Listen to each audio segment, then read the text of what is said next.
Ya, Assalamualaikum warahmatullahi wabarakatuh. Untuk mata kuliah statistik kali ini kita sudah mulai masuk ke dalam pengujian hipotesa. Jadi ketika Anda melakukan penelitian, Anda membuat hipotesa, maka hipotesa Anda perlu diuji.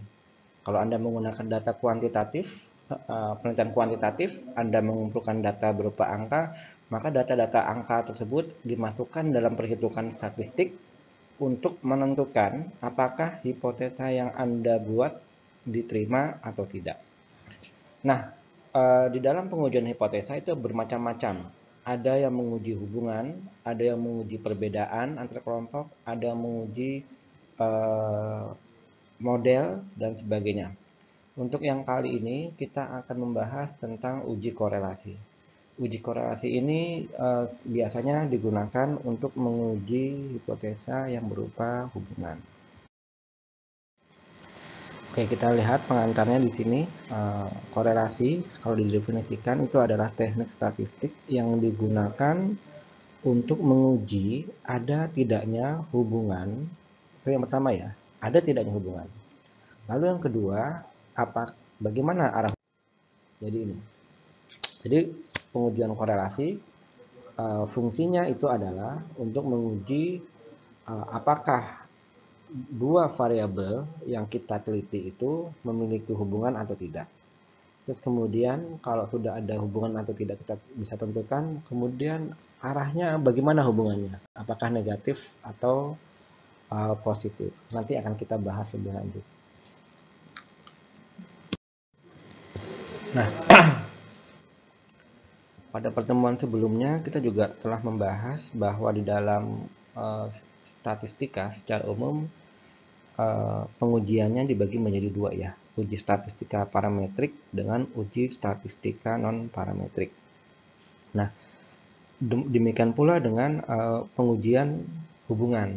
Dalam analisis korelasi itu juga terdapat dua macam jenis ya, dua macam kelompok ya. Apakah mau menguji hubungan dengan menggunakan statistika parametrik atau menggunakan statistika non parametrik gitu.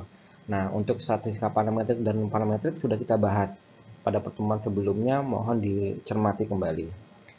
Nah, kalau kita menguji hubungan, kemudian data kita itu fit dengan asumsi parametrik, maka uji korelasi yang dapat kita pilih itu adalah tiga macam ini ya. Ada korelasi product moment dari Pearson, ada korelasi parsial, ada korelasi semi parsial, ada korelasi ganda, nanti ada regresi dan sebagainya itu.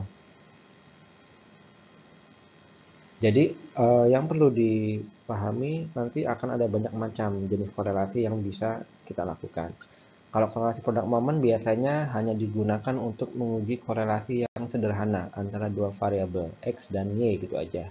Kita ingin melihat hubungan antara kedua variabel tersebut. Nah, korelasi parsial biasanya menguji hubungannya ketika ada variabel lain yang mempengaruhi di antara dua variabel. Jadi minimal ada tiga lah variabelnya. Pengaruh X dengan Y setelah diintervensi variabel Z misalnya atau X2 misalnya. Jadi kalau korelasi parsial digunakan untuk korelasi yang agak lebih rumit. Kemudian ada korelasi parsial, ada korelasi ada ganda, regresi dan sebagainya. Itu kalau seandainya variabel bebasnya itu lebih dari satu. Tetapi kalau variabel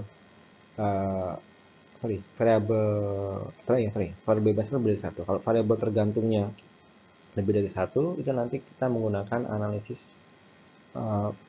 multivariat yang lain.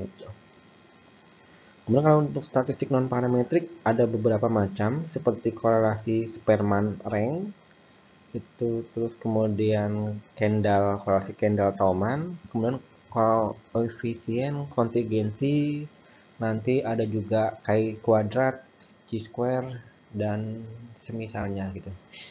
Jadi ini yang kalau data Anda fit dengan non parametrik maka harus menggunakan statistika non parametrik.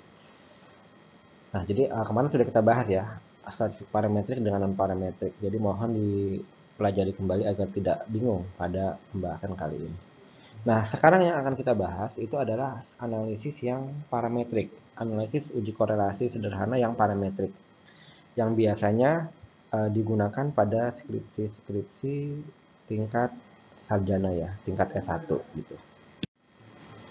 Nah, kita perlu mengenal di dalam korelasi sederhana biasanya ada lebih dari satu variabel, atau cukup misalnya hanya terdapat dari dua variabel.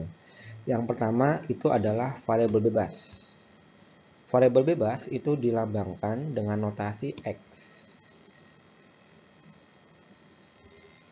Nah, variabel bebas definisinya itu adalah variabel yang keberadaannya tidak dipengaruhi oleh variabel lain. Jadi dia bebas dari pengaruh variabel lain. Makanya disebut bebas ya. Terus kemudian variabel terikat itu dilambangkan dengan notasi Y. Nah, variabel ini definisinya adalah variabel yang keberadaannya dipengaruhi oleh variabel yang lain. Nah, kalau dalam contoh korelasi, maka biasanya variabel Y ini dipengaruhi oleh variabel X-nya. Nah, jadi begini. Nah, jadi variabel X ini bebas, tidak dipengaruhi oleh variabel lain. Dia mempengaruhi variabel Y. Nah, Y-nya ini.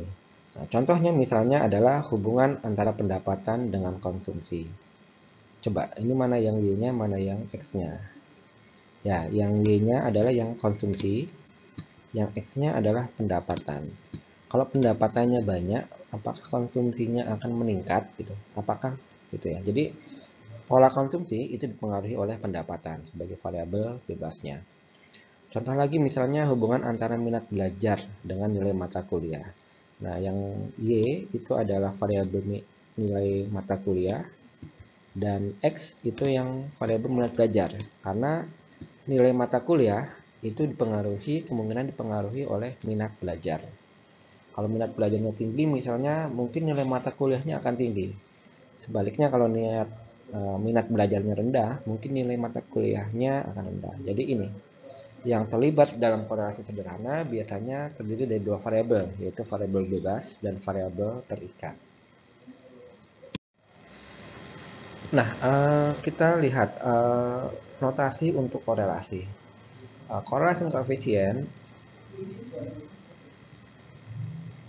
itu mengukur, measure ya, the strength of the association between the variable. Jadi mengukur kekuatan hubungan antara variabel. Jadi misalnya kita ingin melihat hubungan antara si A dengan si B. Kekuatan hubungannya mereka itu gimana? Apakah kuat, rendah, atau sedang? Nah, uji korelasi itu bisa menguji hal tersebut. The sample coefficient is R. Jadi kalau kita ingat ya, dalam statistik parametrik biasanya kesimpulan itu diambil dari sampel gitu. Nah, kalau kita mengkorelasikan data yang merupakan sampel, merupakan dari populasi, maka notasi koefisien korelasinya adalah R kecil ini. Dan ini mengestimasi korelasi di dalam populasi, dilambangkan dengan rho. Nah, nilai R ini menguji hubungan linear di dalam sampel yang kita observasi. Jadi nanti yang kita observasi berupa sampel, maka nilai R ini akan memberitahu kepada kita ukuran kekuatan hubungan linear di dalam sampel yang kita observasi.